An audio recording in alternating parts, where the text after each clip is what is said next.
chers amis téléspectateurs de 5 sur 5 Médias et bienvenue dans notre émission Washington Actualité.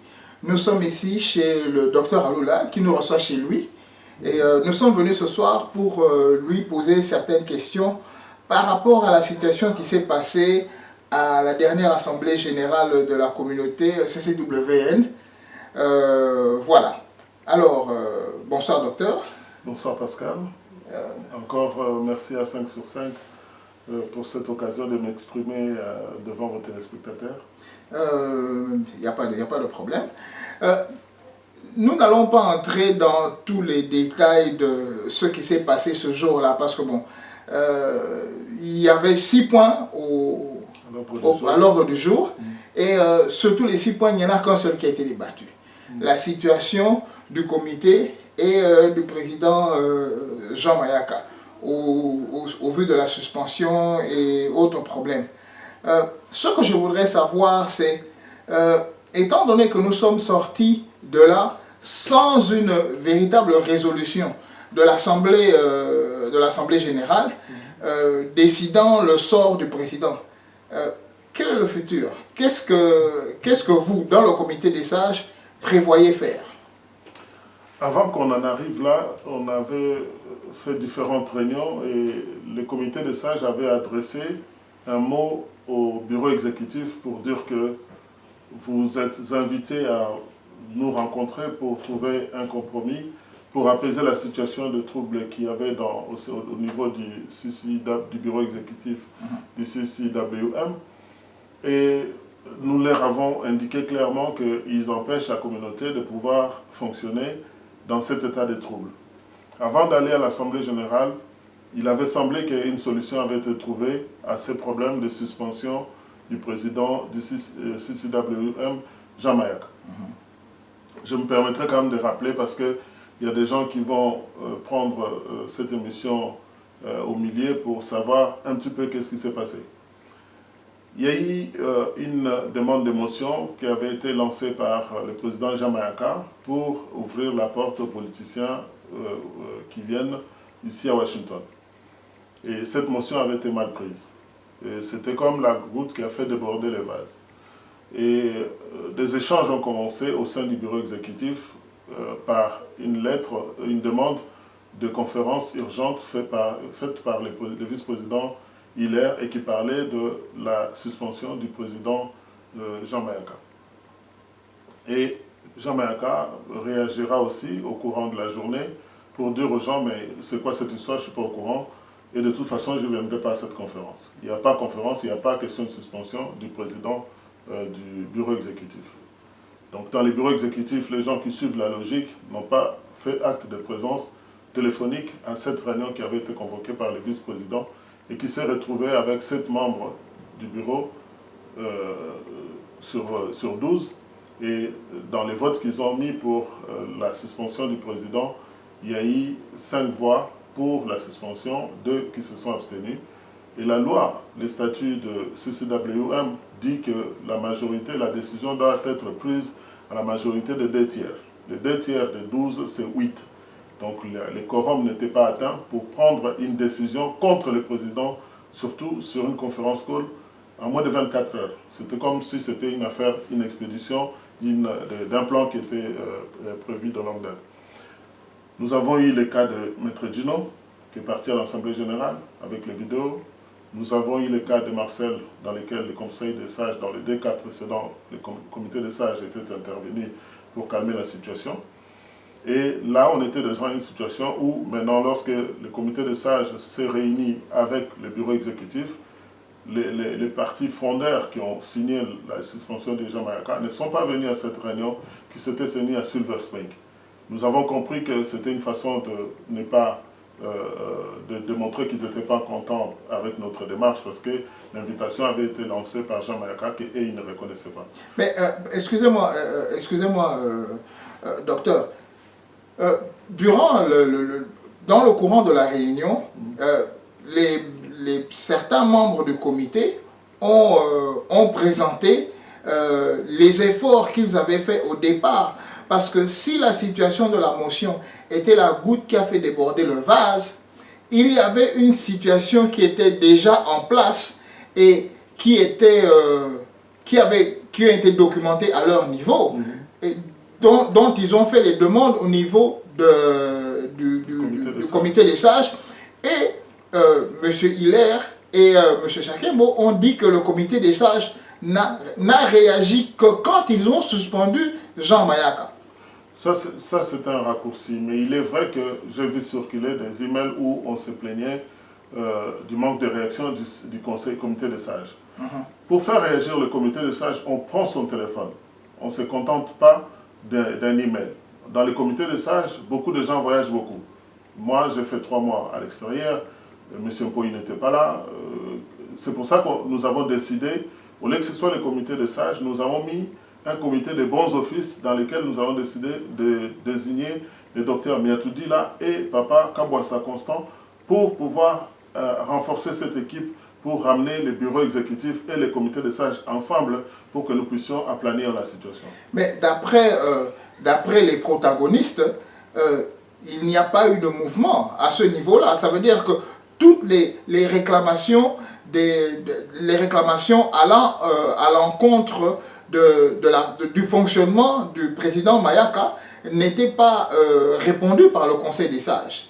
Nous avons réagi immédiatement pour demander la levée de la suspension de Jean Mayaka par le bureau, le vice-président, pour mettre un terme à cette situation. Et nous avons dit, la suspension doit être levée, tout le monde doit être rétabli dans ses fonctions et rencontrons-nous pour discuter, pour pouvoir lever l'équivoque qu'il y a dans ces malentendus, puisque nous avons dit à Jean Mayaka, nous avons rappelé le caractère apolitique du CCWM, et qui a fait que Jean Mayaka a accepté de pouvoir faire marche en arrière, mais surtout de reconnaître que, ben, écoute, c'est une jeune association, on peut avancer, trébucher, on peut corriger des choses, mais si on met la mauvaise foi devant et qu'on a des objectifs à atteindre, quel que soit le nombre de discussions que vous pouvez lancer, ça n'aboutirait pas.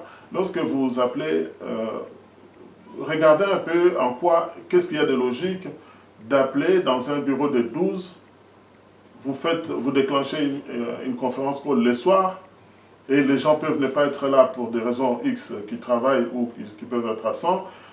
C'est quoi l'urgence de suspendre le président si on l'avait arrêté en train de faire les chocolats dans une banque, vu que la réputation de notre organisation allait en pâtir, on pouvait prendre une décision dans les 24 heures pour l'exclure. Mais là, il s'agissait d'une situation qui pouvait être réglée facilement, tranquillement au sein du bureau exécutif en faisant appel au comité des sages. Tout le monde a vu, la motion s'est passée. On a reproché à ce président tous les actes qu'il a posés. Je vais dire tous les actes qu'il a posés, c'est-à-dire, je prends un exemple simple, le voyage de l'Angleterre. Pour le voyage de l'Angleterre, moi j'ai vu des emails pour dire, on nous a appelé en Angleterre, qui veut partir, qui a les moyens de payer, et moi j'y vais pour la communauté congolaise de Washington, pour ne pas dire des États-Unis. Donc un président a un statut particulier dans une association communautaire comme la nôtre. Il a droit au respect pour qu'il puisse avoir un bureau, non où il y a des rivaux ou des gens qui ne respectent pas les mots du président. Quelqu'un ne peut pas dire que j'ai encaissé cet argent, je n'avais pas d'ordre de recevoir de qui que ce soit parce que c'est moi, dans mon domaine, que j'ai organisé cette affaire. Non, mais on est où là? Je reviens à l'Assemblée, à la question sur l'Assemblée les dimanches. J'ai présenté les rapports, la note de conclusion du comité des sages, où on les avait invités à se remettre autour de la table, de nous rencontrer, les deux bureaux, comité des sages et le bureau exécutif.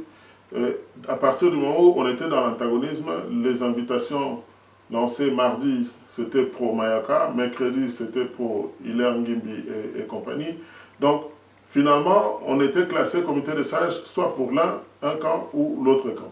Mais nous étions surpris en bien, puisque avant l'Assemblée générale, on nous a dit que la solution avait été trouvée au sein du bureau exécutif. Donc, il y avait eu un vote sur les 12 membres, il y a 9, un qui était absent. Les 9 qui étaient présents ont signé pour la réhabilitation, ou du moins l'annulation de cette suspension du président Jean Mayaka. Il y a des gens qui font des choses il faut quand même se référer à certains, excusez-moi, je vais dire les spécialistes. Quand on appelle une assemblée générale, on ne crée pas un ordre du jour en dehors de ce qu'on a mis sur la convocation. Même au sein des jours de cette assemblée, on ne peut pas dire voter, on va ajouter cette ligne-là. Non. L'assemblée générale, elle a tellement du pouvoir qu'on ne peut pas modifier son ordre du jour. Quand on a éludé la question sur lever disons, éclaircir les gens sur la situation qui s'était passée dans les bureaux, tout le monde était d'accord que cette affaire-là était close. Et le secrétaire général a voulu passer au deuxième point, mais il y a eu un groupe de frondaires qui était venu avec des idées assez précises pour avoir la tête de Jean Mayaka. Oui, mais docteur, excusez-moi, mais il y a une chose que, à mon niveau, que je trouve assez simple. Il y a énormément de monde dans la communauté qui ont vu le email le suspendant et qui ont reçu tous les emails qui sont venus après cet email-là. Mais n'ont jamais vu tout ce qui s'est passé avant que la goutte fasse déborder le vase, comme on dit. Permettez-moi. Et je crois que il était du ressort du bureau de donner une explication à l'Assemblée générale. Bon, peut-être pas une explication détaillée, mais une explication néanmoins pour que l'Assemblée générale, qui est, d'après les statuts, souveraine, et qui est au-dessus du bureau, puisse comprendre le dénouement, donc le processus de la chose, afin d'y apporter un dénouement. Et je crois que en faisant, et ça c'est mon opinion personnelle, en faisant ce que le comité a fait, elle a voulu passer outre l'Assemblée générale. Non, voyons, on était ensemble, regarde, j'essaie de corriger ma compréhension de la chose. Lorsque la réunion a commencé, c'était le premier point. Donc, le secrétaire général a parlé. Je crois que... le rapporteur le maître de séance, celui qui faisait le père Mouchipaï a parlé. Et je crois, celui qui s'est levé, c'est le secrétaire général. Disons, les membres du bureau ont dit, nous aussi on doit parler. Le secrétaire général a brossé l'état de la situation. Quand il a fini de brosser l'état de la situation, je crois que Hilaire Ngimbi a aussi parlé. Hilaire a parlé non, le secrétaire général a donné un aperçu de ce qui s'était passé. Mais il avait proposé que nous puissions passer et que nous suivions l'ordre du jour. C'est à ce moment-là que, M. Chakembo s'est levé pour dire que non, il fallait donner une explication. Mais de mon point de vue, quand j'étais en train de regarder la salle, les membres dans la salle s'attendaient à une explication, à ce qu'on leur dise effectivement ce qui s'est passé, à différents niveaux. Parce que bon, il y en a qui regardent les choses avec une certaine hauteur, et bon, on est des Congolais, des fois, nous aimons bien entrer dans les détails sordides par moment. Hilaire Ngimbe a pris la parole, mes souvenirs sont revenus, et il a parlé de 12 écueils de Jean Mayaka, et qu'on lui a demandé des exemples, il n'a pas donné. Okay? Ensuite, Roger Chakembo a parlé longuement pour répéter ce que les deux autres avaient déjà dit. Mais Roger Chakembo avait donné un exemple. Oui, il a donné un exemple. Je ne me souviens pas de l'exemple, mais toutefois, toujours est-il que cette explication a été donnée pour clarifier la situation, ce qui était le premier point de l'ordre du jour de l'Assemblée générale. Donc, ça permettait à ce moment-là au modérateur de passer au point suivant de l'Assemblée générale. Il n'a jamais été question à ce moment-là de remettre la suspension du président du CCWM au vote de cette Assemblée, ce qui est contraire aux lois de fonctionnement des associations ou des assemblées générales. On appelle une Assemblée générale avec un ordre du jour précis, on s'en tient à cette Assemblée générale. Quitte à ce que si c'est tellement crucial, de reconvoquer une autre Assemblée générale extraordinaire, parce que cette Assemblée générale-là était une Assemblée générale annuelle, obligatoire. Donc, quitte à appeler une Assemblée générale extraordinaire pour venir trancher sur ce point précis, en ayant fait toutes les convocations en bonne et due forme aux personnes intéressées ou qui sont susceptibles de subir des décisions venant de cette Assemblée générale. Donc, la communauté, le bureau du CCWM a été totalement débordé parce que c'est dans la salle, parmi les groupes de gens qui étaient, j'appellerais, des frondaires, qui ont tout fait pour qu'on puisse mettre au vote, remettre au vote la suspension du président du CCWM. Ce qui, pour moi, a créé les troubles qu'on a subis. Avant. Et maintenant, que va-t-il se passer? Parce que j'ai eu contact avec pas mal de mes confrères congolais dans la région, et leur préoccupation première est de savoir qu'est-ce qui va se passer avec le comité. Parce que bon, tout le temps qui a été consommé pour régler le problème du premier point de l'ordre du jour a été... on est sorti sans véritable solution. Bon, le lendemain, le président Mayaka a envoyé un email pour dire que tout le comité est démissionnaire et que vous, les membres du Conseil des sages, devez mettre en place les institutions qui vont refaire les élections pour élire un nouveau comité. Bon, ma question est la suivante. Étant donné que dans les statuts, c'est l'Assemblée générale qui vote le bureau, est-ce que le président Mayaka a l'autorité de gommer le bureau? Et a-t-il l'autorité de faire ce qu'il a fait? Je pense qu'il faut être clair. Pendant l'Assemblée générale, j'ai fait un rapport sur la décision du comité des sages, qui est quand même l'autorité morale qui peut surveiller, sanctionner, prendre les dispositions, empêcher que le bureau exécutif puisse nous amener dans toutes les directions. En cas de dysfonctionnement du bureau exécutif, c'est pour ça qu'on avait mis le comité des sages en place. Dans nos recommandations pour cette Assemblée générale, nous avons dit que si les blocages continuaient, tous les bureaux allaient être démissionnaires.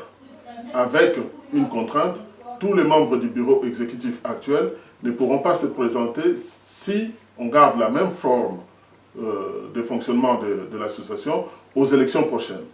Donc maintenant, comme nous avons compris que le mode de fonctionnement du CCWM actuel est conflictuel, nous, le comité des sages, nous allons mettre un comité pour revoir les statuts pour que nous puissions adopter une forme qui soit moins conflictuelle et définir une date prochaine pour faire accepter ces statuts, ce nouveau mode de fonctionnement, et puis aller plus loin, proposer une date pour les élections ou proposer une autre rencontre pour mettre un vrai bureau provisoire, une équipe restreinte pour pouvoir gérer les affaires courantes pour l'organisation des élections prochaines.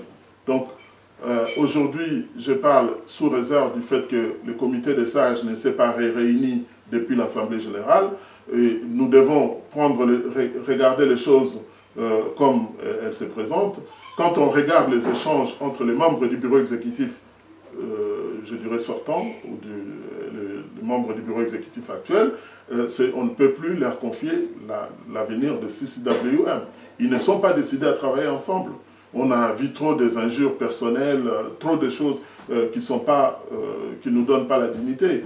Vous avez pris une bonne décision de ne pas diffuser certaines images pour que nous ne puissions pas démolir l'espoir que nous avons donné aux Congolais de la diaspora qui nous ont suivis à travers le monde par rapport à la beauté des élections que nous avons préparées pour mettre ces bureaux en place.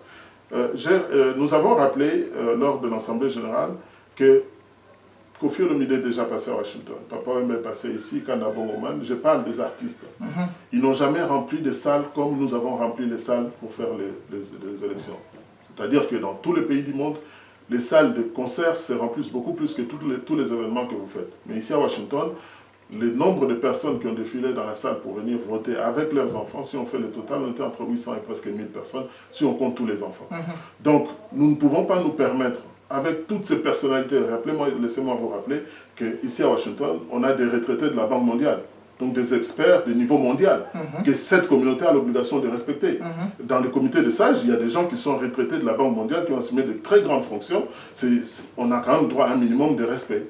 Parce que dire que le comité des sages n'a rien fait alors qu'il y a eu un compte rendu qui a été envoyé à tout le monde, les gens vont souffrir. Je pense que c'est inutile de prévoir la fête du 30 juin à Washington. La fête du 30 juin, nous ne pouvons pas la faire. Nous devons réparer les choses que nous avons, les dégâts qui ont été commis. Nous devons remettre la communauté, les bureaux du exécutif du CCWM dans les mains de personnes dignes de pouvoir se respecter, de pouvoir travailler ensemble, de pouvoir penser à la communauté. Parce que ce que nous avons vu comme théâtre ne nous honore pas. Je dirais aussi que les membres de la communauté congolaise ici à Washington, il ne faut pas qu'on mélange tout. On ne peut pas mélanger les Lumbe alors qu'on est en train de préparer cette communauté qui nous réunit lorsqu'il y a un décès, qui nous réunit lorsqu'il y a des mariages. Nous ne pouvons pas confondre la politique, nos orientations et cette communauté-là. C'est vrai, on peut avoir fait des manifestations contre l'organisation par la CCWM en incluant l'ambassade, mais chaque chose a un début et une fin. Quand on a fait, on ne doit pas venir dans une réunion comme celle du CCWM et de s'imposer, parce qu'on a vu des gens nous imposer par la forme physique, par tout ce qu'on peut imaginer. Par tout ce qu'on peut imaginer, alors qu'on est dans un pays de loi. Ici aux États-Unis, on ne blague pas. Si on appelle la police sur vous, vous n'allez pas rester dans la salle. On ne doit pas amener la communauté à arriver jusqu'à ce point-là. Il faut respecter ces 600 ou 700 personnes qui ont défilé matin, midi, soir. Nous avons compté les bulletins des élections devant tout le monde. Je m'excuse, lorsqu'il y a des gens qui se permettent de dire qu'il y a eu tricherie dans ces élections, c'est de la malhonnêteté pure et simple. Quelqu'un dit que les gens sont venus de North Carolina pour voter. Vous voulez simplement salir les gens, ce n'est pas bien.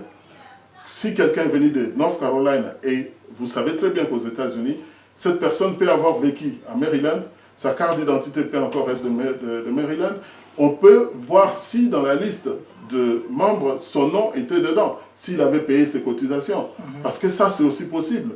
On a vu le cas d'une dame qui était malheureusement décédée à New York, qui a dit « J'aime votre organisation, je vais cotiser pour devenir membre du CCWM ».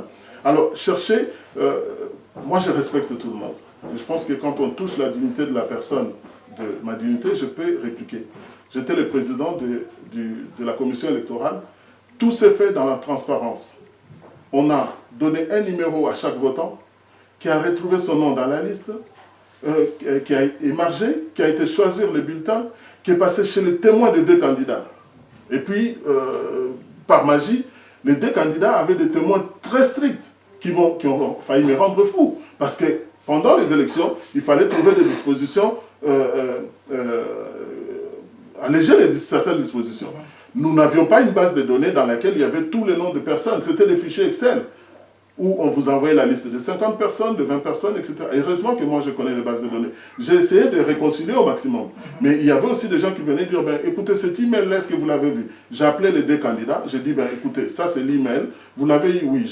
Vous l'avez eu, oui. Cette personne, elle est sur cette ligne-là. On peut la faire voter. OK, d'accord. Les deux candidats donnaient l'accord. Leurs témoins donnaient l'accord. Et même l'un des candidats avait son témoin, qui était membre du bureau de vote, qui contrôlait les dépôts dans les urnes. Et Maman Thérèse Chibobo était là pour dire que, puisque tu as signé, tu as paraphé ton nom à l'entrée, tu signes ici que tu as voté. Et à la fin, nous sommes partis dans une grande salle où tous les bulletins ont subi le même traitement. Maintenant, lorsqu'on vient me dire il y a eu 150 contre... on change même les résultats pour dire 135 à 139. Écoutez, mettez de la bonne foi pour que nous puissions avancer. Ok. Donc maintenant, ce que nous pouvons dire à nos auditeurs et téléspectateurs de la région de Washington, c'est que la communauté n'est pas dissoute. La communauté fonctionne.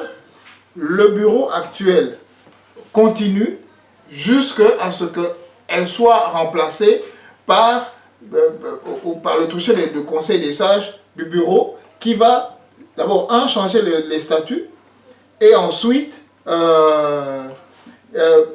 préparer les élections pour le prochain bureau, ou c'est un bureau particulier, ça veut dire que ce bureau-ci est démissionnaire, ils partent et vous mettez un bureau de transition qui, lui, va se charger de gérer le statut et préparer les élections prochaines? Il faut qu'on évite de faire une confusion. Lors de l'Assemblée générale, quand j'ai pris la parole pour dire les recommandations du comité des sages, on avait dit, en cas de désaccord au sein du bureau exécutif, si cette affaire-là, vous n'êtes pas capable de pouvoir les résoudre, tout le bureau est démissionnaire. C'est ce qu'a pris acte. Je l'ai dit hier et Jean Mayaka en a pris acte. Aujourd'hui, tout le bureau du CCWM est démissionnaire. Maintenant, on n'a pas dit que les membres, le bureau provisoire ou les dispositions qui seront prises par le comité des sages, ces gens-là peuvent venir pour qu'on puisse revoir les textes et les statuts, pouvoir les corriger, travailler ensemble. Et on peut regarder avec le comité des sages si nous maintenons la disposition de dire que ces gens ne pourront plus se représenter ou pas. Parce que, en tout cas, au niveau de la présidence, les deux présidents et les vice-présidents ne pourront pas se présenter au niveau du, comment dirais-je, pour les prochaines élections. Pour les prochains gouvernements. Pour les prochains gouvernements. À moins que les statuts que nous allons pouvoir proposer puissent dire, ben, comme on a dit, on met un board de directeurs au-dessus du bureau exécutif. Dans ce cas, le bureau exécutif, chaque candidat à la présidence du bureau exécutif viendra avec son équipe et on fera voter l'équipe A contre l'équipe B. Mais nous devons réfléchir ensemble pour que nous puissions arriver à éviter ce que nous avons vécu, parce que nous avons eu l'impression que le bureau a fonctionné avec quelque chose d'anormal, c'est-à-dire tous ceux qui ont été élus lors de l'Assemblée de ces élections ont cru avoir le même pouvoir que le président. C'est-à-dire que le président il n'y avait pas, dans une association ou une communauté comme la nôtre, le poids du vote du président compte double. Lorsqu'en cas d'égalité, c'est le vote du président qui prime sur la décision finale. Donc les gens n'ont même pas pu s'intégrer ça. Mais je suppose que cette situation-là est aussi due au fait que les statuts ne les spécifient pas. Les statuts mettent tout le bureau pratiquement au même niveau, parce qu'ils sont élus. Non, en cas de blocage de vote, c'est le vote du président qui, c'est dit comme ça, mais ce qu'il faut comprendre, c'est qu'en cas d'égalité, c'est le vote du président qu'on double. Les voix du président qu'on double. Écoutez, il y a aussi quand même quelque chose qu'il faut rappeler. Je vais le rappeler brutalement. Pour être candidat à la présidence du CCWM, il fallait débourser $500. Donc, Jean Mayaka a donné $500, Hilaire Ngimbi a donné $500. Nous nous sommes dit que, vu le travail abattu par Hilaire Ngimbi pour mettre en place ce CCWM, on ne pouvait pas perdre cette énergie, cette volonté, que ça reste, que ce soit en dehors de l'organisation. Du comité. Donc, du coup, nous avons estimé que les perdants allaient rester, puisque les deux bénéficiaient. Je pense qu'on n'a pas fait spécialement pour Ngimbi, mais c'était pour dire que Mayaka et Ngimbi sont des leaders de la communauté qui ont travaillé beaucoup pour la CCWM. S'il y en a un qui gagne, l'autre, il faut qu'on les récupère, qu'il soit vice-président. On avait pensé qu'ils pouvaient travailler ensemble, alors que cette animosité entre deux concurrents, ils n'ont pas pu totalement l'éloigner pour faire un travail qui aurait pu faire une sortie honorable, puisque c'était le premier bureau de la communauté congolaise de Washington, la capitale du monde. Oui, mais docteur, étant vous-même, et je vais incorporer cet élément, mais je ne parle pas de ça. Étant politicien vous-même, étant docteur, est-ce que vous pensiez que, vous aviez dit que dans le comité, il y avait des responsables qui ont travaillé dans les grandes institutions internationales. Est-ce que vous pensiez vraiment que cette solution était la meilleure et qu'elle marcherait, même dans le meilleur des cas? Je vous dirais oui. Pourquoi? Parce que CCWM peut être un entraînement. Tout à l'heure, je pense que tout le monde sait que Barack Obama est passé par une ONG, où il a fait ses preuves. Dans CCWM, c'est une occasion pour la communauté de se découvrir différents individus qui viennent de différentes provinces, qui ont grandi ailleurs, mais qui montrent la capacité de pouvoir travailler ensemble. C'est un exercice. Maintenant que nous avons échoué, ce n'est pas dit que la prochaine équipe avec les mêmes principes va aussi échouer. Mais maintenant, nous voulons simplement le Kwatobeti Libaku. Pour éviter ce Libaku-là la deuxième fois, nous voulons prendre d'autres dispositions. Mais on a vu aussi dans le CCWM des gens qui ont réussi à collaborer qu'on ne les entend pas. Nous, on a cru qu'entrer dans une organisation comme la CCWM, c'est un centre d'apprentissage et de faire connaître les gens. Le secrétaire général du CCWM, Christian, que je ne connais pas, je l'ai vu fonctionner, ça peut nous inspirer à d'autres choses. Mais au départ, l'idée de dire que concurrence pour la trésorerie, et ça donne la rigueur du travail. La question majeure que moi je pourrais faire, c'était d'éliminer le poste de vice-président.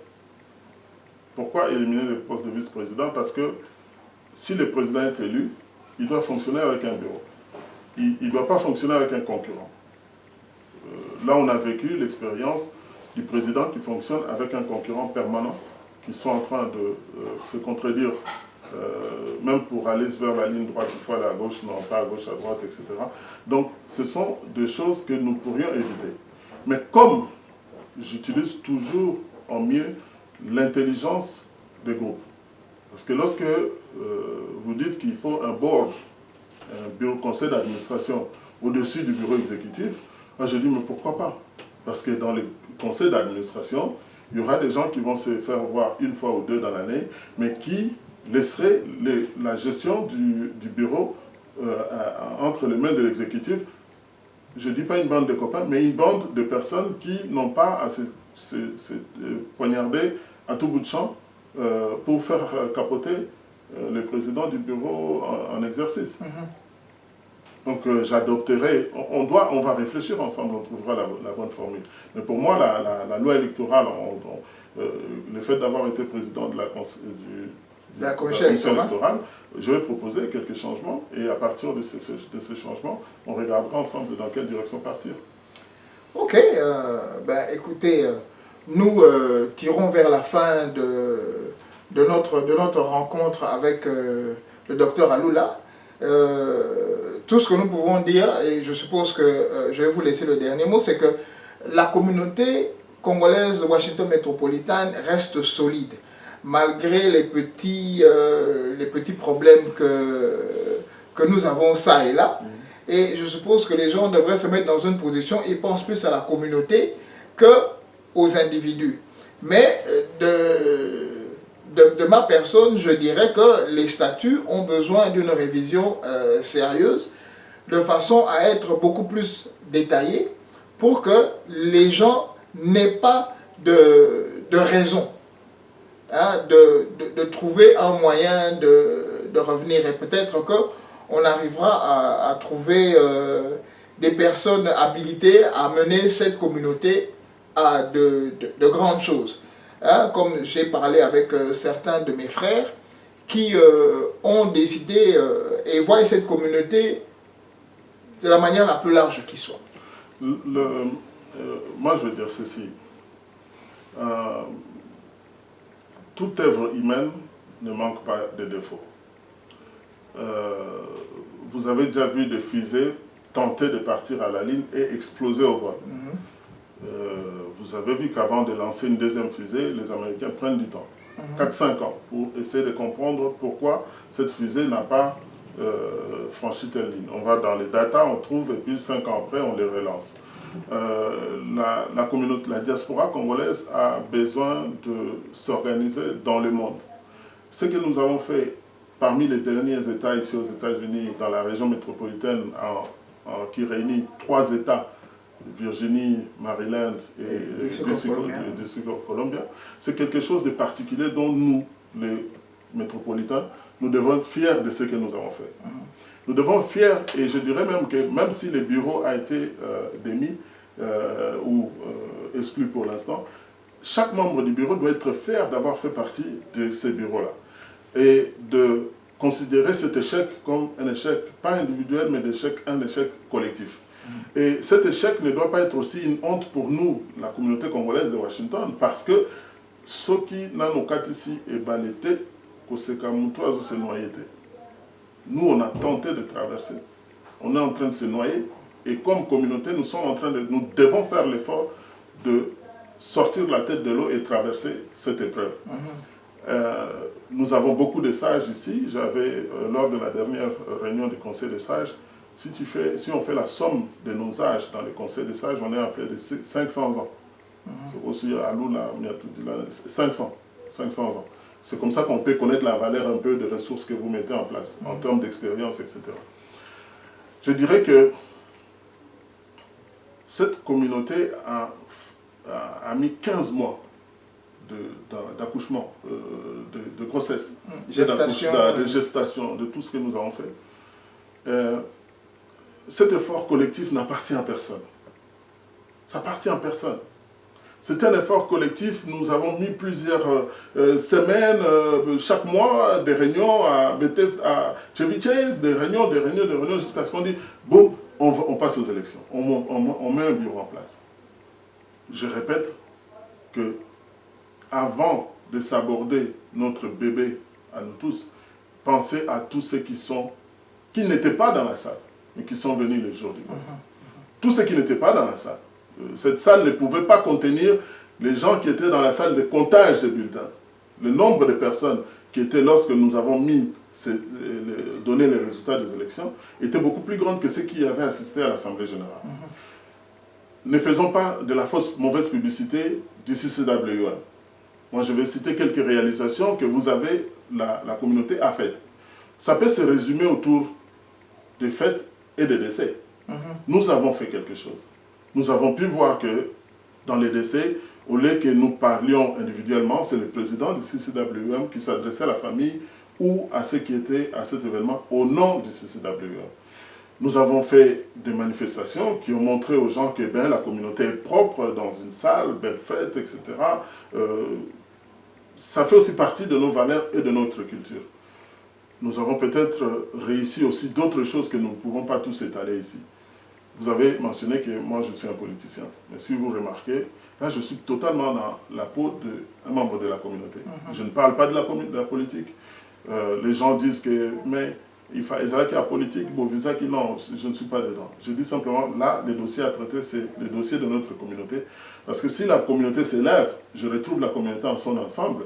Et demain, je peux dire, voilà, j'ai ça, je voudrais que vous veniez m'écouter en tant que Georges Aloula, homme politique de Washington, avant que je descende sur le terrain ou quoi que ce soit. Mais là n'était pas l'objet. L'objet, je dirais simplement à mes amis les combattants, puisque je suis moi-même un combattant, ne confondons pas tout avec Kabila. Il ne faut pas tout confondre, tout dans Kabila dégage. Si quoi les années, tu as un parler, tu as un bandeko, cousin, de l'autre camp, mais tu as une communauté. Poto nakati ya bureau ya CCWM parti politique membre musu bazali engagé politiquement. On ne peut pas en trouver une occasion pour nous frictionner. Nous devons reconnaître le rôle des uns des autres et rester communautaires. Aux membres du conseil unité des sages qui ont été déçus par le manque de respect que certains ont pu afficher, nous allons montrer simplement que tous à Kulutu, tous à père de famille, à nous de nous réunir et de pouvoir voir comment sauver notre bébé. Et la communauté doit nous faire attention, nous faire confiance, parce que nous allons tout faire pour que ce bébé puisse remarcher dans les bonnes conditions et grandir dans les meilleures conditions, surtout et aux agas bisonné bactère. Donc ceux qui vraiment besoin de monter ma moto, pour qu'ils s'en montent menacés, trouver solution pour la CCWM. Était le mec de toujours le bosso. Merci à toi. Nous avons Ben Sabino et puis la communauté Nabiso. Merci. Bon, mes chers amis téléspectateurs et auditeurs de 5 sur 5 médias, nous étions ici chez le docteur Aloula et nous avons brossé et parlé un tout petit peu de ce qui s'est passé et quels sont les projets d'avenir de la communauté congolaise de Washington métropolitain. Et voilà, nous sommes à la fin de notre émission et je vous souhaite bien le bonjour chez vous. Merci et au revoir.